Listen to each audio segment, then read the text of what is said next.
Alright, let's talk Nazis. They're back and in fashion. And it's exciting, somewhat.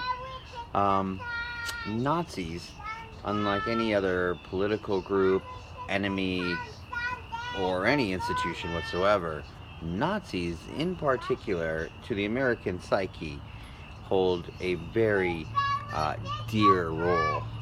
Nothing triggers Americans generally, if you want to say percentage-wise, like Nazis. You want to talk about Confederates, you want to talk about Japanese or any other enemy we've had over time, Vietnam, Taliban. Nothing triggers Americans more across generations, across races, across classes than the idea of Nazis. We really take pride in the fact that we beat back those Nazis, and the Nazis have stood for evil, or the exact opposite of whatever kind of democracy we think we have here. So it's fascinating. It really is. What's fascinating about Charlottesville, that's exciting to me, is on my Twitter feed, which is about, I follow about 3,000 people, left and right. Both sides are on the wrong side. But all of them came out and really, on both sides, stood up and said, we are against this. We're against brown shirts. We're against white supremacy. We're against the idea, notion, any smell of Nazi. We are against, left and right. There were a few apologists out there, especially, the apologists were mostly on the right. But I saw a lot of right come out and say, this is not what we stood for. This is not alt-right. And certainly the left came out and stood their ground on that as well. That's awesome. If you think about World War II, it's certainly the most significant event in the 20th century. It defined the entire second half of the 20th century in terms of everything: geopolitics, economics, certainly how we lived our lives. I mean, think about if you were on the other side of the Berlin Wall and you were in East Germany versus in Western culture, how different your life would be, how terrible your life would be, and you had no choice in the matter whatsoever. Or if your family was separated or something of that nature. It was a time when the entire world could be separated right in half by a wall. And we've never seen anything like it. And even into the 21st century, aside from maybe 9/11, this is still the most defining event.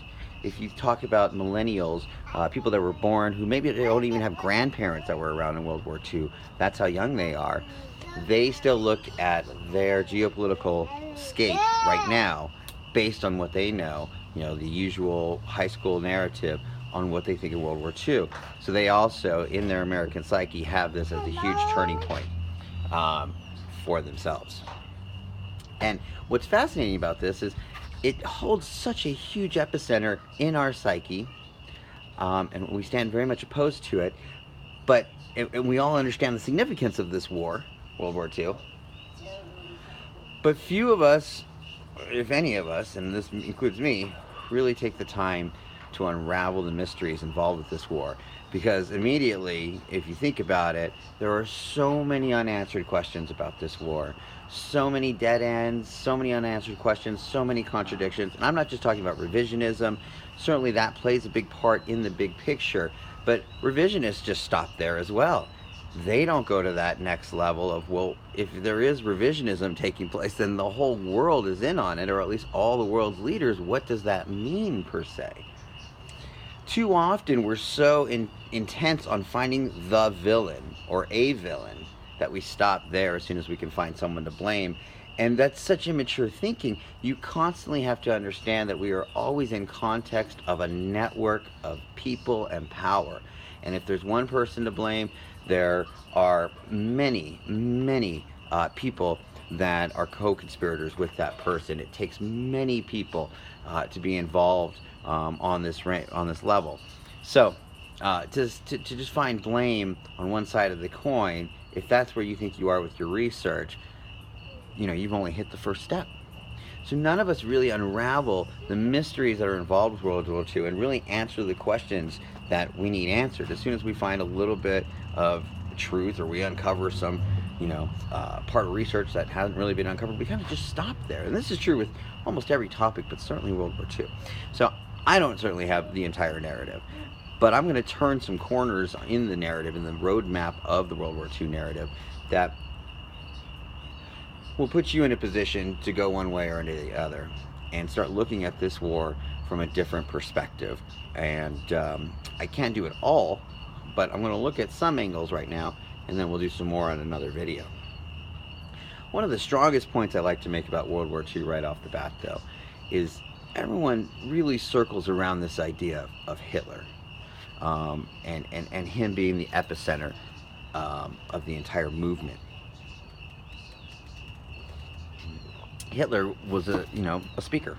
He was a great speaker. He didn't seem to be a great world leader or even a national leader for that matter.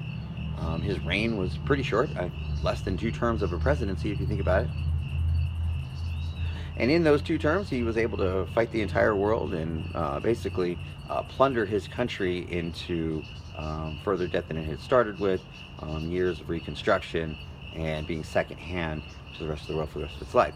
So I don't know how great of a leader he was, and so how much is he to blame for spinning this circle? I mean, seeing these presidents roll in and out of our executive office here in the United States, Bush, Trump, Clinton, Obama, all of them, none of them seem very smart, do they?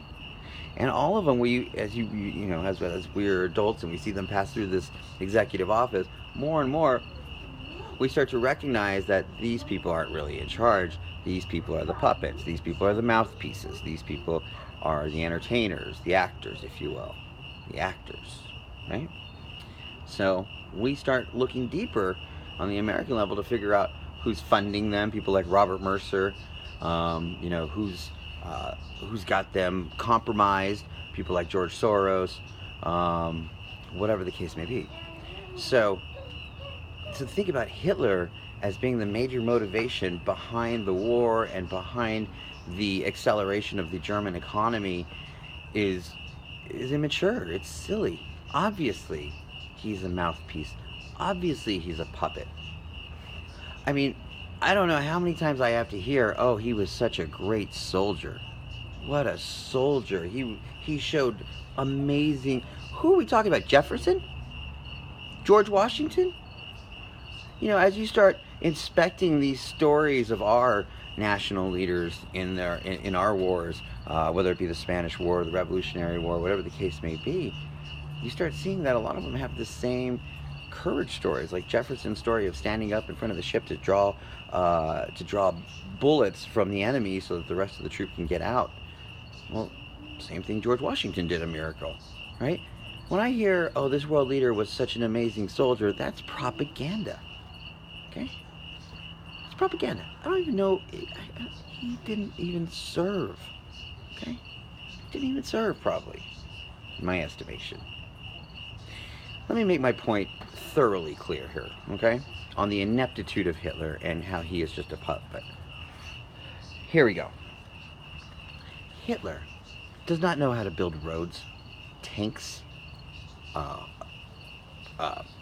sewage systems, forts, guns, nothing.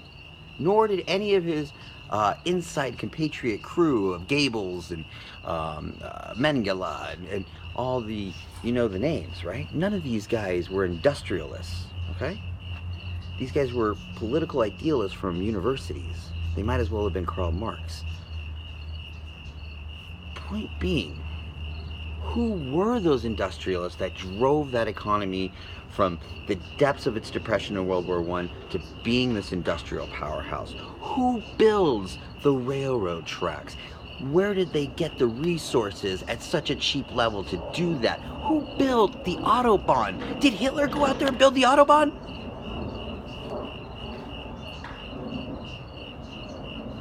You know who built them. American moguls. American corporate MNCs of today. American monopolies. Okay? The first concentration camp was Auschwitz. Nobody knows why it got its name. Because it's in a city in Poland named Auschwitz with an O instead of an A. Well, that's strange. Why would we have our first concentration camp in Poland? Well, it turns out in Auschwitz is the richest mine in all of Europe. Rich with all types of coal, gold, silver. This is a monolith of mines. And to make an enemy of a Jewish population in Poland was not to exterminate them. What good is exterminating people? What good except for wasting bullets and earth? They needed slave labor just like every other epoch in this world. And at this point it was going to be the Jews, because it equaled a Zionistic end to it. This is my son, he wants to put his penny in. Okay, so that first concentration camp was outside of the mining camp, was outside of the mines, and the Jews were mining that for free. It was free extraction of minerals.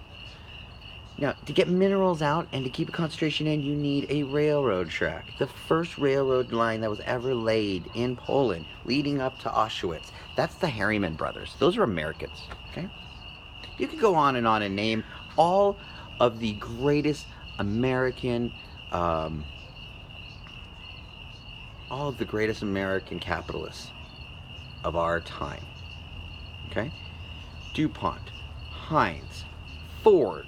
You know Ford built all the tanks. You know Ford built the Autobahn. You know anything that dealt with steel and automation was Carnegie and Ford.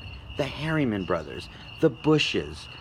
Okay, we can go on and on. This is who built Germany. When Hitler was on the rise, it was fashionable for every actor and every rich person to want and make and meet the heir, okay?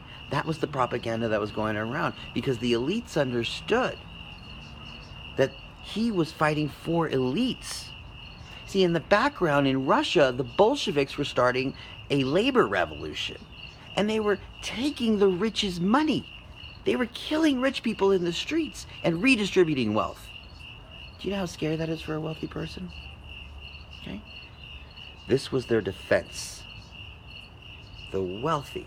And I'm not talking high, upper class. I'm talking the moguls. Now, think about that for a second. If industrially you have to admit that American corporations built Germany and built it before World War II and built the bullets and the tanks that attacked us, okay? Then you have to understand that those corporations are what give us our wealth today.